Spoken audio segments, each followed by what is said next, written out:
প্রিয় ছাত্রছাত্রীরা, তোমাদের সকলকে আরও একবার শুভেচ্ছা জানাই তোমাদেরই ইউটিউব চ্যানেল রায় টিউটোরিয়াল সেন্টারের পক্ষ থেকে।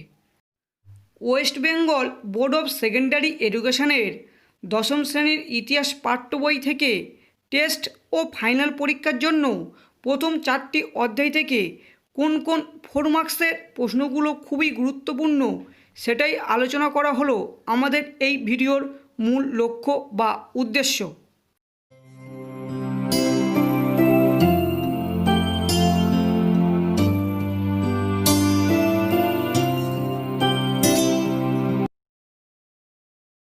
মাধ্যমিক ইতিহাস সাজেশান 2021 প্রথম অধ্যায় ইতিহাসের ধারণা 4 মার্কস।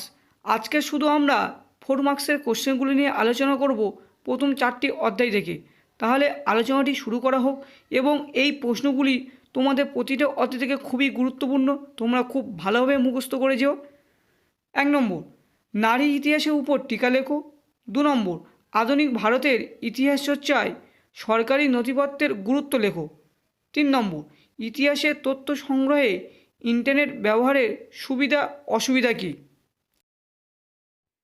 4 নম্বর, আধুনিক ভারতের ইতিহাসের উপাদান হিসেবে সংবাদপত্র ও সাময়িক পত্রের গুরুত্ব কী। 5 নম্বর, ইন্দিরা গান্ধীকে লেখা জওহরলাল নেহরুর চিঠি সম্পর্কে সংক্ষিপ্ত আলোচনা করো।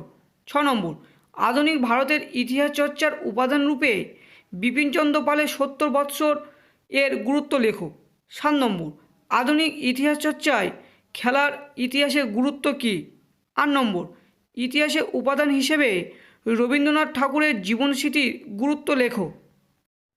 9 নম্বর, আধুনিক ভারতের ইতিহাসে উপাদান হিসেবে সরলা দেবী চৌধুরী রানীর আত্মজীবনী জীবনের ঝরাপাতা এর গুরুত্ব কী। 10 নম্বর, ইতিহাসের উপাদান হিসাবে বঙ্গদর্শন পত্রিকার অথবা সমপ্রকাশ পত্রিকার ভূমিকা আলোচনা করো। 11 নম্বর, দুটি উদাহরণের সাহায্যে আধুনিক ভারতের ইতিহাসের উপাদান রূপে আত্মজীবনীমূলক রচনার ভূমিকা বিশ্লেষণ করো। 12 নম্বর, ইতিহাসের উপাদান হিসাবে আত্মজীবনী ও স্মৃতিকথার গুরুত্ব লেখো। 13 নম্বর, আধুনিক ইতিহাস চর্চা অথবা নতুন সামাজিক ইতিহাস চর্চার বৈশিষ্ট্য লেখো। 14 নম্বর, পরিবেশ ইতিহাস, শিল্পচর্চার ইতিহাস, খাদ্যাভ্যাসের ইতিহাস, খেলাধুলার ইতিহাস, পোশাক পরিচ্ছদের ইতিহাস চর্চা, স্থানীয় ইতিহাস, সামরিক ইতিহাস সম্পর্কে যা জানা লেখো বা গুরুত্বগুলি বা বৈশিষ্ট্যগুলি আলোচনা করো। দ্বিতীয় অধ্যায় সংস্কার বৈশিষ্ট্য ও পর্যালোচনা। 1 নম্বর, স্বামী বিবেকানন্দের ধর্ম সংস্কারের আদর্শ ব্যাখ্যা করো। 2 নম্বর, হুতুম প্যাঁচা নকশা গ্রন্থে 19 শতকের বাংলার কীরূপ সমাজচিত্র পাওয়া যায়। 3 নম্বর, এদেশের চিকিৎসাবিদ্যার ক্ষেত্রে কলকাতা মেডিকেল কলেজের কীরূপ ভূমিকা ছিল। 4 নম্বর, নীলদর্পণ নাটক থেকে 19 শতকের বাংলার সমাজের কীরূপ প্রতিফলন পাওয়া যায়।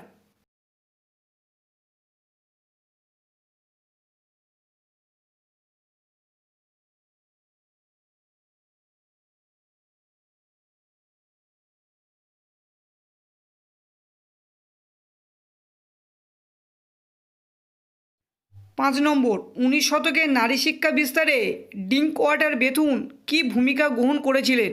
6 নম্বর, নারী শিক্ষা প্রসারে ঈশ্বরচন্দ্র বিদ্যাসাগরের অবদান সংক্ষেপে আলোচনা করো। 7 নম্বর, পাশ্চাত্য শিক্ষা বিস্তারে রাজা রামমোহন রায়ের ভূমিকা আলোচনা করো। 8 নম্বর, টিকা লেখো। ডিরোজিও ও নব্যবঙ্গ আন্দোলন, এদেশে ইংরেজি শিক্ষা বিস্তারের ক্ষেত্রে প্রাচ্যবাদী ও পাশ্চাত্যবাদী বিতর্ক, পরিসংখ্যান তত্ত্ব বলতে কী বোঝো। এই 3টি টিকা তোমাদের জন্য খুবই গুরুত্বপূর্ণ, তোমরা খুব ভালোভাবে পড়ে নিও। 9 নম্বর, কে ব্রাহ্ম সমাজ প্রতিষ্ঠা করেন এবং কত খ্রিস্টাব্দে। সমাজ সংস্কার আন্দোলনে ব্রাহ্ম সমাজের কীরূপ ভূমিকা ছিল, এটাও 4 নম্বর পড়তে পারে। আবার ব্রাহ্ম সমাজ বিভক্ত হয়েছিল কেন, এটাও 4 নম্বরের পড়তে পারে। 10 নম্বর, নীলকর সাহেবদের অত্যাচারের বিরুদ্ধে হিন্দু প্যাট্রিয়ট পত্রিকা কীভাবে জনমত গড়ে তোলে। 11 নম্বর, পাশ্চাত্য শিক্ষা বিস্তারে ডেভিড হেয়ারের ভূমিকা লেখো। 12 নম্বর, 19 শতকে বাংলায় নবজাগরণ বিতর্ক আলোচনা করো। 13 নম্বর, লালন ফকিরের চিন্তাধারায় ধর্ম সমন্বয় কীভাবে প্রকাশ পেয়েছে? 14 ভারতে পাশ্চাত্য শিক্ষা বিস্তারে খ্রিস্টান মিশনারিদের ভূমিকা কী ছিল? 15 নারী সমাজ কল্যাণে বামাবোধিনী পত্রিকার অবদান আলোচনা করো। 16 গ্রামবার্তা প্রকাশিকা পত্রিকায় 19 শতকের বাংলার কীরূপ চিত্র পাওয়া যায়? তৃতীয় অধ্যায় প্রতিরোধ ও বিদ্রোহ বৈশিষ্ট্য ও পর্যালোচনা। 1 1855 খ্রিস্টাব্দে সাঁওতাল বিদ্রোহ করেছিল কেন? 2 কী উদ্দেশ্যে ঔপনিবেশিক সরকার অরণ্য আইন প্রণয়ন করেন? 3 বিদ্রোহ অভ্যুত্থান বিপ্লব এই তিনটি ধারণার পার্থক্যগুলি একটি করে উদাহরণসহ ব্যাখ্যা করো। 4 নীল বিদ্রোহে বাংলার বুদ্ধিজীবী শ্রেণীর ভূমিকা কী ছিল? 5 ফরাজি আন্দোলনের সূচনা কোথায় হয়? এই আন্দোলনের দুজন নেতার নাম লেখো। এই আন্দোলন কি শুধুমাত্র একটি ধর্মীয় আন্দোলন ছিল?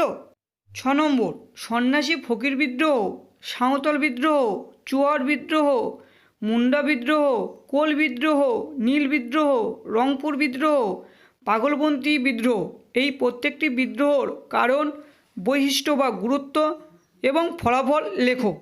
7 তারিকা-ই মোহাম্মদিয়ার মূল ভাবধারা মুসলিম সমাজে কিভাবে জাতীয়তাবোধের উদ্ভব ঘটায়?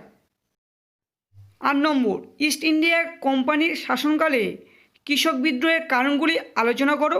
9 বাংলায় ওয়াহাবি আন্দোলন সম্পর্কে সংক্ষেপে আলোচনা করো অথবা বারাসত বিদ্রোহের তিতুমিরের ভূমিকা আলোচনা করো। চতুর্থ অধ্যায় সংঘবদ্ধতা গড়ার কথা বৈশিষ্ট্য ও বিশ্লেষণ। 1 1857 খ্রিস্টাব্দে মহাবিদ্রোহের প্রতি শিক্ষিত বাঙালি সমাজের কীরূপ মনোভাব ছিল?